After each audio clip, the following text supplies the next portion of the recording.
I've been in the STEM field for about a little over 30 years. And have been teaching now for about 20 years. My name is Brianna Mann, and I'm studying mechanical engineering with a focus on materials. My name is Abigail Ninen. I'm studying mechanical engineering with a concentration in nanotechnology.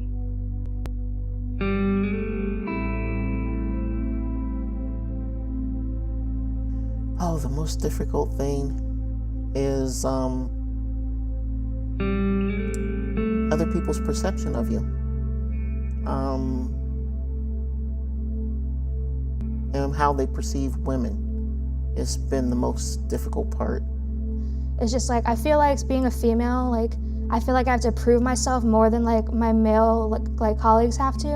And in group works, I feel like I get treated as like a stereotypical like female, like, oh, she's like she can be like the secretary, like, oh, take our notes, oh, do all this stuff, when like I can contribute just as much as they can. Like, we all are in the same part of our degree, like we can all contribute, so why am I being treated like I'm less to everybody? And trying to achieve that work-life balance with family and work, and in a very traditional male-dominated field.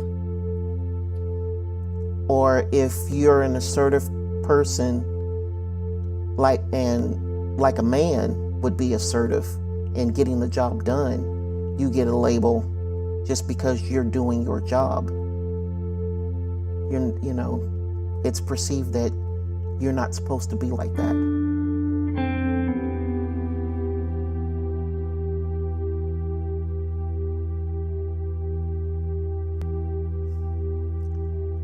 Yes, I do think there's a glass ceiling.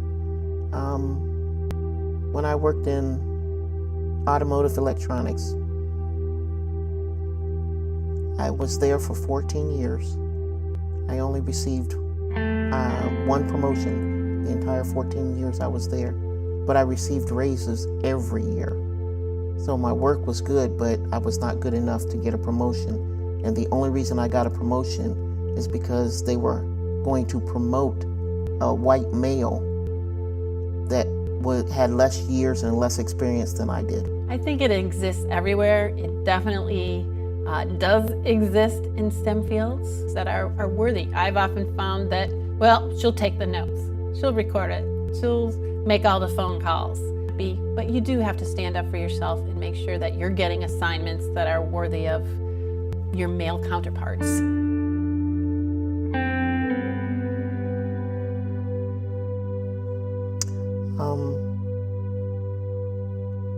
Everybody tells jokes, but sometimes the language of color, when you speak in fun, there's a point where it's just too much.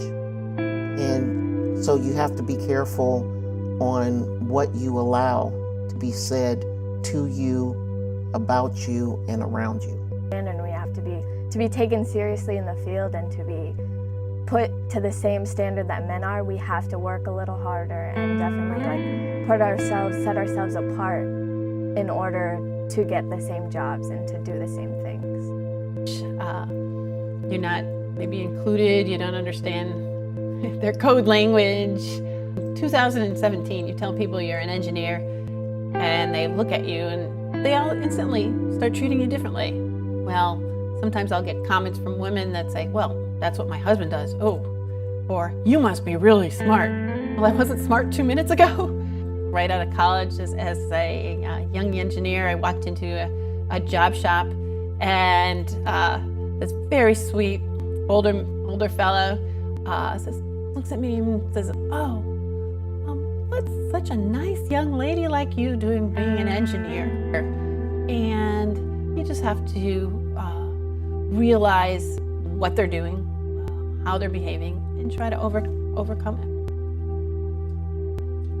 If, like, for example, like a guy sitting next to one of my friends like gets like a B on the exam and I get like an A, they're like, oh, you must have got lucky, or oh, you must have cheated, or like I hear comments about that like all the time just because I did better than them. Or like, cause I'll hear them talking with their male friends and they'll be like, If they're male friended, they're like, oh man, good job. And I'm like, why don't I get that same kind of respect? Like, why are you treating me differently because I'm a female?